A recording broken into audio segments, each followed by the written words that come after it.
Good afternoon, everyone, and welcome back to this week's episode of the Digital Law Podcast, brought to you by Digital Law and produced by Anson Evaluate. As a bit of background, we're a law firm that works solely on technology, cybersecurity, and legal issues. In each episode, we look at stories in the law related to digital technology from around the world, with an emphasis on data protection and cybersecurity. I'm Amelia Davies, an apprentice solicitor at Digital Law UK, and I'm joined by my colleague Peter Wright. We're going to be running through some of the stories that have been coming up, not just this week, but I think over the past few weeks. So I will pass over to Peter to introduce himself, and we will get started. Thank you, Amelia. My name is Peter. I'm a solicitor and the managing director at Digital Law. And as Amelia says, we've got a lot of stories to catch you up on from the last few weeks. So I'll pass back to Amelia so we can kick off. Thanks, Peter. So our first pretty hard-hitting story is looking at the online safety bill. And if you are a regular listener of this podcast, you've likely heard us banging on about this for maybe the last 2 years now. And this has finally been given royal assent and it is now law. So it's now the Online Safety Act 2023, and you can view the full document and text via the Parliament website, should you so wish. I mean, it's a nice long document. I wouldn't envy anyone having to go through that. But more to the point, there have been issues back and forth as to what has been covered in this.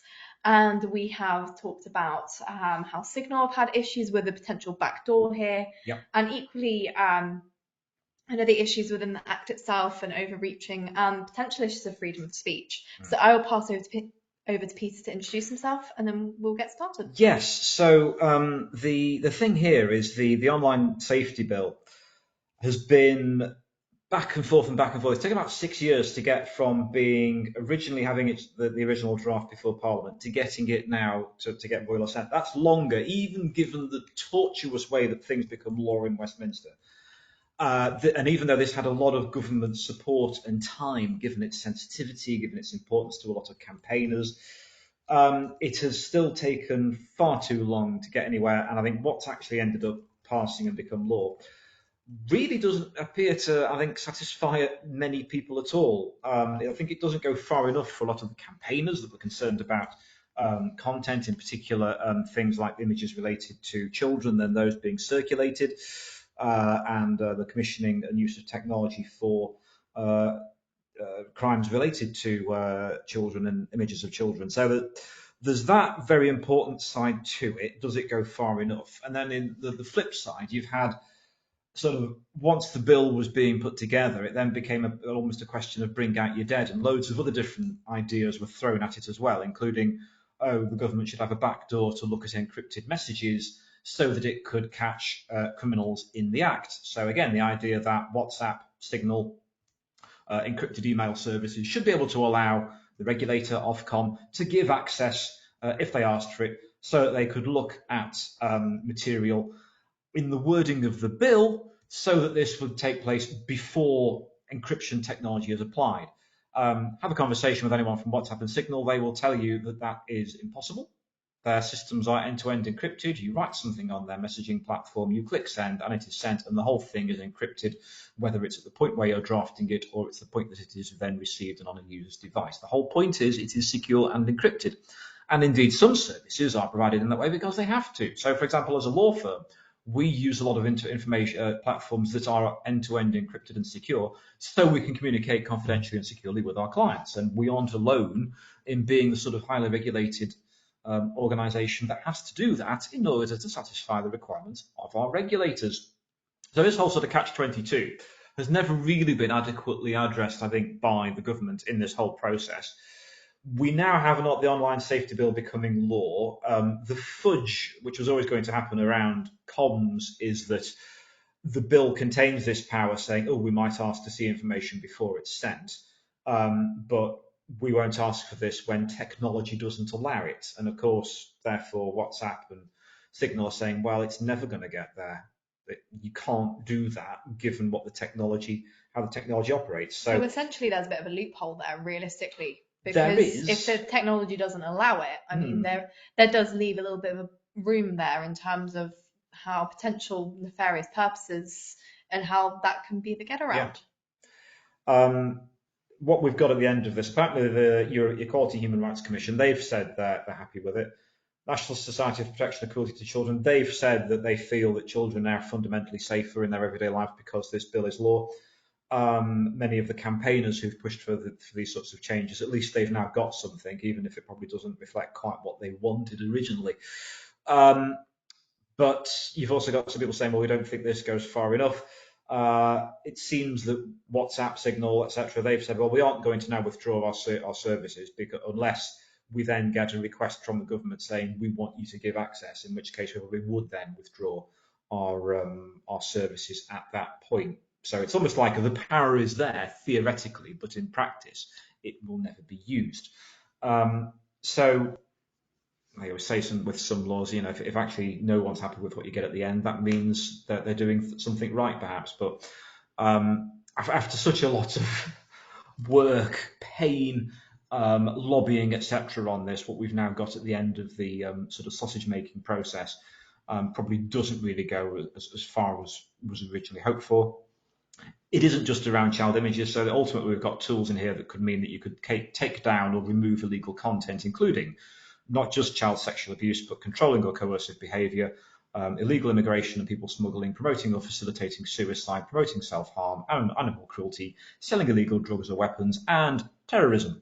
So it literally, there's loads of different powers that have been thrown together on this Online Safety Act. You will no doubt hear this reference now in the media over the coming years, because it will be a major tool for the regulator and to a certain extent security services, so that they could be asking, images of terror events to be taken down. You'll have law enforcement saying, would you mind taking down, the pictures of people who are selling or using drugs, for example, because it might promote drug use. We want that taken down. So therefore, there is an element of more active policing of content by providers of the content that users upload to these platforms.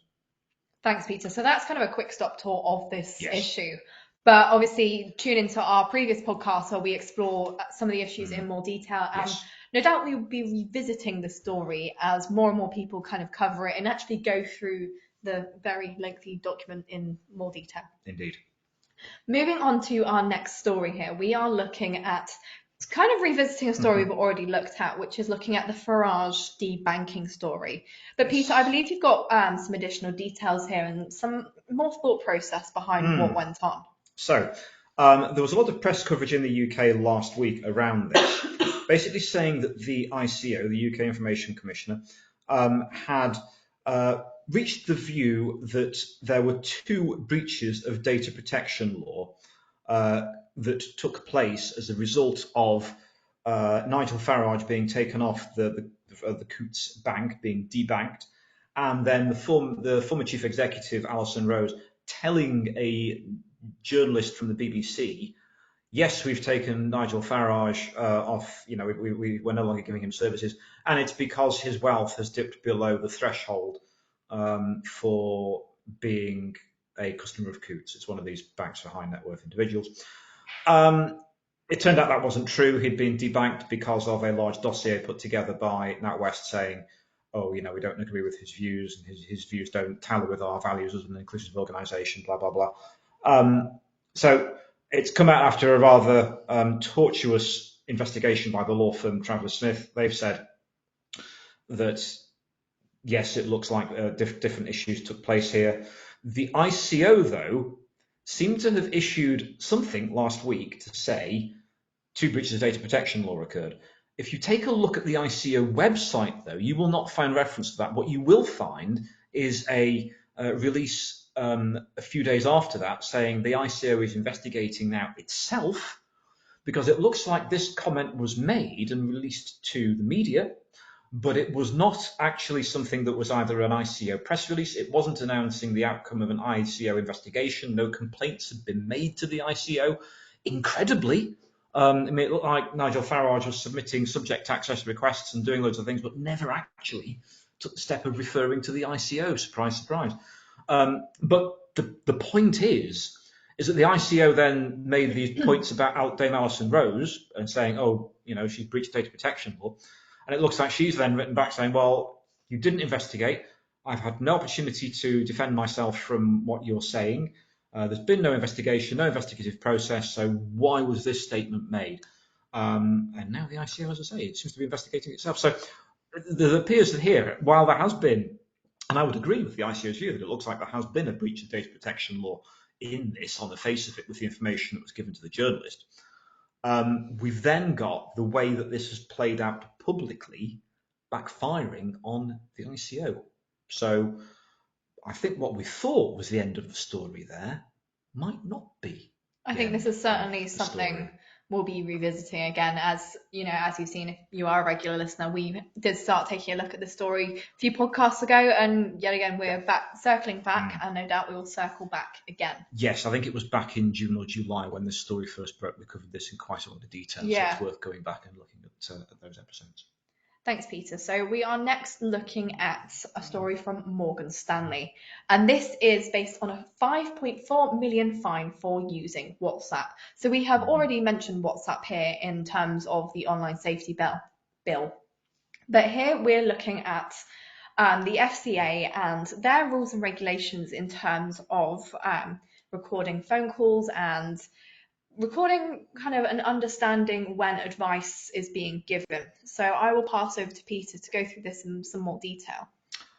Yes, so this is quite an interesting story because it talks about what really individuals in highly regulated organizations have to be careful of when they are undertaking communications. Now, we talk on this podcast a lot about what the ICO is looking for and demonstrating compliance with that. When it comes to things like trading and financial services, you've also got to then think about, well, what does the Financial Conduct Authority say?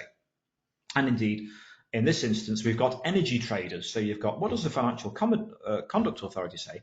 And then what does the energy trading regulator, Ofgem, say? Because when it comes to energy trading, the bank has to have clear rules in place with regards to the recording of messages that are linked in any way to energy trading.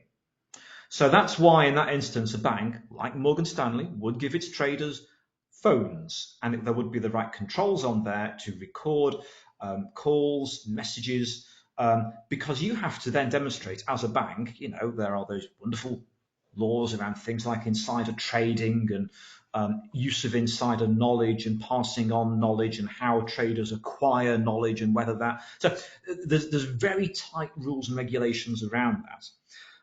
And as a result here, then Ofgem has looked and said that there's a clear issue here with regards to transparency rules and market manipulation, because these traders ended up discussing business with regards to the trading of energy on their own personal mobile devices using WhatsApp. So we've got the fact that they were using their own personal devices, not the business devices they'd been given, and also the fact that they were doing this on WhatsApp. And for the avoidance of doubt, we've talked about WhatsApp a lot on this podcast. Even though WhatsApp is encrypted, people tend to think, oh, it's end-to-end, it's encrypted, it's secure. It doesn't mean it is compliant for the carrying out of business in a highly regulated sector. Something like law and accounting and medicine, those are sectors that you shouldn't be using WhatsApp for when you're discussing work in any way, shape or form. And now we have our case study here of the fact that when it comes to trading, you shouldn't be using WhatsApp in any way, shape or form. And the proof of the pudding is this fine of £5.1 million, which equates to $6.9 million. Furthermore, Ofgem have said this would have been higher were it not for the fact that the bank agreed to settle the case, i.e. paying to make it go away, and that means that a fine that would have been £7.7 million has been reduced to £5.41 million. Trebles all round then. They've saved a few £1,000,000 by getting the checkbook out earlier. But it just shows there the issues with regards to the fact that apparently the bank's own policies said you shouldn't be using WhatsApp and you shouldn't be using mobile devices. And in black and white terms, it says the bank did not make sufficient reasonable steps to ensure compliance with its own policies and the requirements of the regulations set down by their own regulator. So you've mentioned the importance of record keeping there, and in terms of WhatsApp, and interestingly enough, as we are recording this podcast, there is the COVID inquiry that is ongoing. Yes. And no doubt you'll remember from previous podcasts or even just kind of looking at the news at this point, that the UK government was slated for their use of WhatsApp during the pandemic. And one of these reasons was because of record keeping. So we're seeing here that there is a pattern of, one, do not use WhatsApp for business related purposes, but also the wider issue in terms of you aren't able to keep records in the same way using WhatsApp. And of course, the fact it is not completely end-to-end encrypted, but that's something we can go through in another podcast. We can, but I think the point is, your takeaway from this is, don't use WhatsApp for work-related activities. Just because people in the British government did it doesn't mean it should be used. In this instance, in fact, I think it seems that even the Prime Minister didn't realise that his WhatsApp messages would one day have to be disclosed to a public inquiry. This seems to have become as a bit of a shock to a lot of other politicians and civil servants and special advisors who've also had to appear at that inquiry. In getting hold of those messages, in some instances, it's been a bit like pulling teeth, I think. But this stuff is now out there in public. And I think it's been one analogy has been, a WhatsApp really is just the same as conversations that previously would have taken place, say, in the corridors of power, and of course wouldn't actually have been evidenced. It would have just been a witness statement saying, well, I saw so-and-so as I was on my way from such and such a meeting, and I said blah, blah, blah. Now, that exchange, particularly during the pandemic, when of course people couldn't say stuff face-to-face, it was all documented in WhatsApp. The benefit is you get more evidence to then put before an inquiry, and more evidence with regards to things that are said that may have then influenced decisions. The problem is we don't necessarily have a full picture, in that some ministers appear to have pressed delete, including, for example, the Prime Minister's principal private secretary, Martin Reynolds. I think he decided to delete a load of his records and couldn't really tell the inquiry why, but he just seemed to think it was a good idea at a certain point. I can't imagine. Who knows what went through his mind when he hit delete? But he did. He deleted a load of his WhatsApp messages. But the point here is that this technology is not designed for highly regulated business, let alone the running of a G7 country. So simply don't do it. There are better, more secure, and more compliant platforms out there. Thanks. Thanks, Peter. So kind of sticking with the idea of record keeping, we are next looking at ITV. So ITV tells staff to declare friendships or face the sack after the Schofield scandal. So ITV has drawn up new rules after Philip Schofield's departure, saying staff will have to declare their relationships, whether sexual, romantic, or in some cases even platonic, or risk losing their job.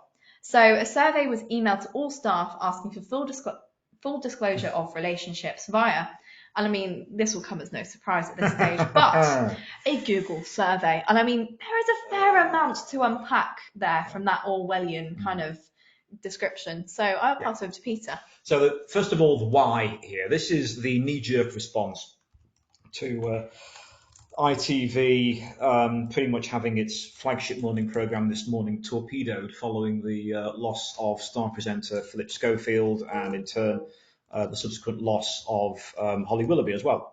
But the whole thing with Schofield was that he engaged in a relationship with a junior person, I think someone who was actually working as an intern, and then didn't tell anyone at ITV that this relationship was taking place. Indeed, this actually took place at a time when he was still married, so it was before he'd actually very publicly confirmed his sexuality a couple of years ago. And so it's the fact that he didn't confirm the relationship, and in particular, when asked, he then lied and said, no, there's no relationship here, when there was. And then footage came out, video, emails, blah, blah, all this evidence came out. But the knee-jerk now is ITV collecting information on all of its staff, on not even romantic relationships, but even platonic relationships. So even if it's if two colleagues happen to go for a drink in a bar after work, you would now have to report that to your employer. And so ITV is collecting on a mass data collection exercise of very sensitive information about its own employees. It doesn't necessarily say how long that data will be used, what it will be used for, would it be held against people, how would it be involved in decision-making processes. It's not particularly transparent how that information would be used. But then it's the fact they're collecting it on using a Google survey, so that's not secure. by any stretch of the imagination. It may not even be entirely dependent. If they're doing this on a free version of Google Survey, it's probably then storing all of that personal data on servers in America. So the CIA, the FBI, the NSA, they all get to have a jolly good look at it as well. So it's certainly not the appropriate tool to be using for a mass data collection exercise on their own staff. And so that's the second limb. So the first limb is, should they even be collecting this data? What's the reason? What's the excuse?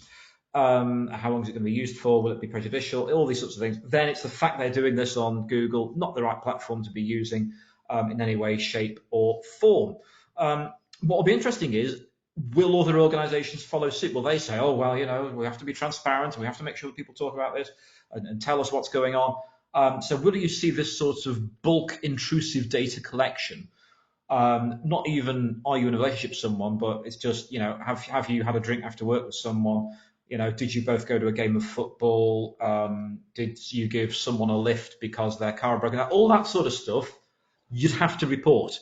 And this is where it's almost like, well, where do you draw the line? Where do you stop? Does the fact that you got a cup of tea for a colleague, is that something you have to disclose? How it's very Orwellian, shall we say, this sort of overall exercise. So where ITV goes, will the rest of the industry, or in particular the media, follow? We wait with bated breath. Thanks, Peter. So moving on to something we actually did look at, I believe it was last year now, and this is Clearview AI. So originally the ICO had issued a fine as the company essentially searches a database of billions of images scraped from the internet for matches to a particular face for the purposes of kind of police use and identifying essentially people. And they have since won their appeal against the ICO. So essentially, they were initially fined $7.5 million. However, Clearview does not have UK or EU clients. Its customers are based in the US and in other countries, including Panama, Brazil, Mexico, and the Dominican Republic. So essentially, in simple terms, Clearview succeeded in appealing against the ICO fine because it was used for law enforcement outside of the UK. But I certainly think that this is an interesting case in terms of the workaround that's been used here. Yes, and it still begs the question, well, okay, if you're processing the data of people from outside the UK or Europe, then, and if arguably if you're doing this on infrastructure outside of the UK as well, how can you therefore apply UK or European law?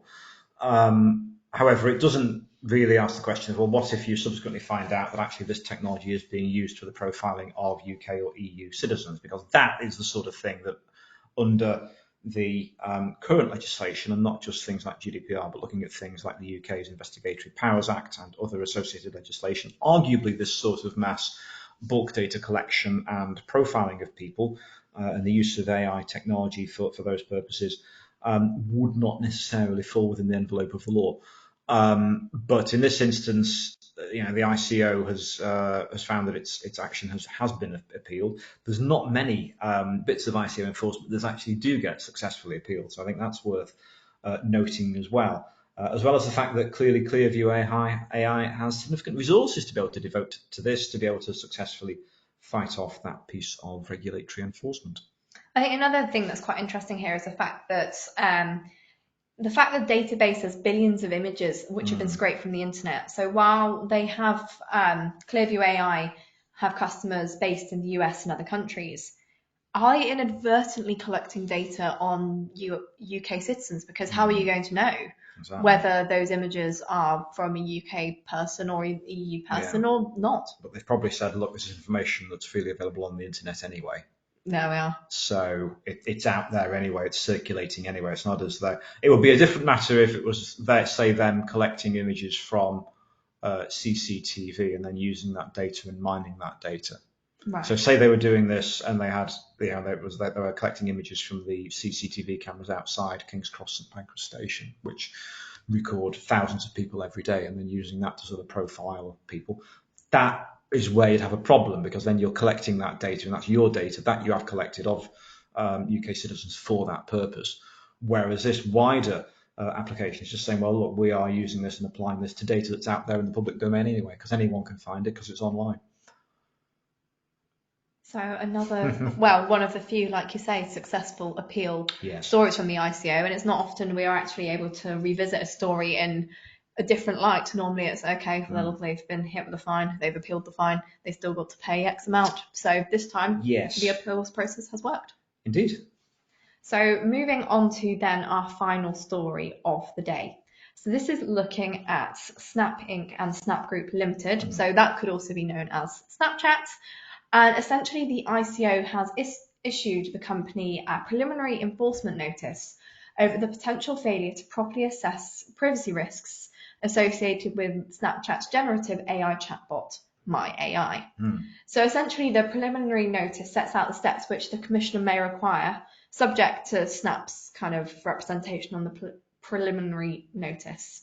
So we're yet to see a final enforcement notice, but essentially, My AI feature is powered by OpenAI, so ChatGPT's technology, and you know, with Snapchat, their users are 13 to 17-year-olds, and essentially there is a data protection risk here, as you know, children could essentially be submitting their data and the generative AI responding. Yes.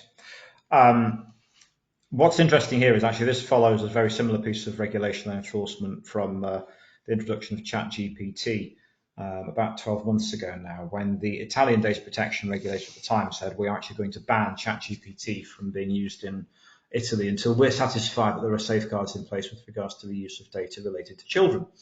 And it is a similar thing here with regards to Snap, a platform that is heavily frequented by people who are within that sort of 13 to 18 age range.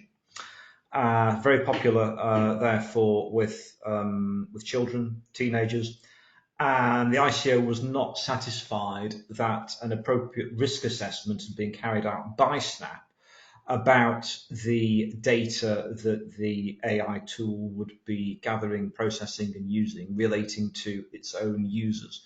So this really comes down to a lack of demonstration of compliance by Snap in the fact that they didn't have an adequate risk assessment, hadn't properly looked at this in sufficient detail to satisfy the regulator that they can considered all of the risks inherent in having this AI tool and providing it to their users. I mean, it does sound quite creepy, doesn't it? The fact that this, you know, who knows what data children could pass on to this AI? Because from the sounds of it, I believe that you can have a full conversation. And so what data is then that chatbot picking up? And, you know, you could pick up quite special category data from that, you know. Yeah. You just talk to this chatbot, I've had a really bad day, I've been in hospital because of my health condition. I mean, hey, there we are. You've got quite a rich data set there. Yes. And actually, this is therefore, I think, a significant wake-up call for a lot of platforms that over the course of the last 12 months have rolled out en masse the use of generative AI tools for their users. So everything from Bing's generative AI image maker that will make images and videos and draft text for you, all the way through to things like ChatGPT, and various other tools are being used by platforms like Snap, like others. I'm sure a lot of business people are sick of all the emails that you're getting from different providers saying, you know, we use different platforms, you know, come and work with us because we use AI to manage the administration of blah, blah, blah. And you're like, okay, right. Have you thought about the risk associated with that? In this instance, the ICI has come down heavily because it's data related to children. But arguably, when you're using any tool like this, you should actually be saying to the developer, have you done the requisite work with regards to considering what the risks might be, not of the data related to children, but data related to users anyway, in terms of what's being collected, how it's being used, who it's being shared with, etc. Because continually, it is the case that an awful lot of systems that use anything from AI through to IoT networks are engaged in bulk data collection, the spiriting of that data away to various different countries and different bits of infrastructure. And very often users are happily using this stuff without necessarily being alive to the risks and having those risks properly articulated to them. So really, this piece of regulation is saying to them, be careful, and we are looking at how this sort of data is collected and used, and be aware of the fact that we can continue to levy large fines and enforcement like this. Thanks, Peter. So that was our last discussion for this episode. But if you'd like to hear more from us, including subscribing to our newsletter, as well as receiving information about subscriber-only podcasts and webinars, then please subscribe to Premium via our Patreon channel using the link in the show notes. A big thank you to Anson Evaluate for helping to produce this podcast. And if you would like to produce your own podcast or webinar, or you'd be interested to hear more about Anson Evaluate services, please take a look at their website that you can find at www.ansonevaluate.com. Just a reminder, these episodes are available on our website, YouTube channel, podcast channels as well, such as Spotify, Apple Music, Amazon, Google Podcasts, and more. And please feel free to leave us a review. And finally, if you have any questions about what we've discussed today, please feel free to email us at admin@digitallaw.com. Thank you for listening, and we hope to see you again next week.